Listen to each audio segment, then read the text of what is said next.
Peter Chirimwami, général, gouverneur militaire de la province du Nord Kivu. Peter Chirimwami, c'est mon nom. Je suis général-major de FARDC.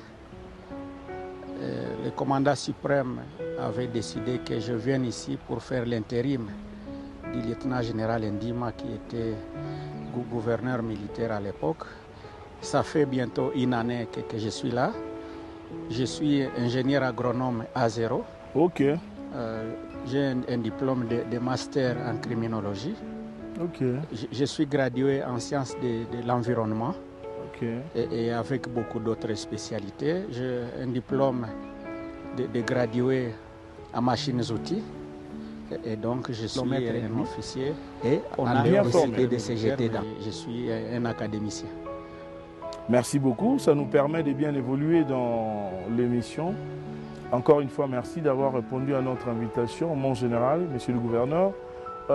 D'entrée de jeu, j'aimerais que vous puissiez nous parler. Ici, vous êtes sous état de siège. Mais malgré ça, nous avons circulé dans la ville hier en compagnie de votre porte-parole, le colonel Guillaume Djiké, qui nous a accompagnés. Dites-nous, quels sont les projets qui se réalisent et qui ont avancé aujourd'hui depuis que vous êtes à la tête de cette province? Merci beaucoup. Je dois dire que parmi les promesses du commandant suprême lors de sa campagne dernière, il avait promis à la population la sécurité et le développement. Voilà. Dans notre situation actuelle, les opérations sont du côté de ceux qui les commandent. Et moi, je m'occupe plus de questions de développement et de questions administratives. Voilà un peu, de ces points de vue, nous avions mis l'accès sur le développement. Oui. Pour matérialiser la vision du commandant suprême, chef de l'État. Nous avions essayé de maintenir le visage touristique de la province du Nord Kivu. Oui. Parce que, comme vous le connaissez, c'est une province touristique. On s'est dit, malgré la situation dans laquelle nous nous retrouvons, la situation de guerre, nous devons mettre sur pied des infrastructures. Parce que le chef de l'État, le commandant suprême, ne pourra pas seulement justifier ce qu'il est en train de faire sur le plan de la sécurité, mais il pourra aussi justifier ce qu'il est en train de faire pour le développement. Et nous, nous sommes là pour matérialiser sa vision, montrer à la population que malgré la guerre, nous sommes capables de nous développer. Mon général, j'ai parcouru la ville, comme je dirais avec votre porte-parole, le colonel Ndjiké, mais j'ai constaté qu'il y a beaucoup de choses qui se réalisent ici, dans la province, mais que vous ne visibilisez pas. Pourquoi, mon général? J'ai constaté personnellement, il y a une route qui m'a tiqué, c'est la route du port. Comment est-ce que vous avez taillé au-dessus? J'ai vu, c'est mon Gabaon qui réalise ce travail.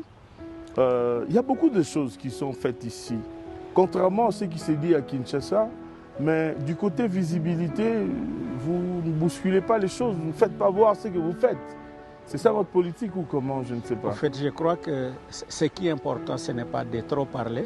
Oui. Ce qui est important, c'est de faire.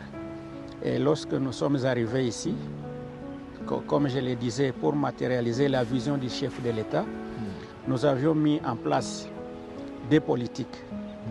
La première politique, c'est la gouvernance de proximité, c'est-à-dire être aux côtés de la population pour écouter leurs avis, leurs besoins par rapport au développement. Et lorsque nous avions échangé avec la population, il s'est dégagé deux éléments principaux. La première chose, c'est les infrastructures routières, parce qu'on doit, comme je l'ai dit, garder le visage touristique.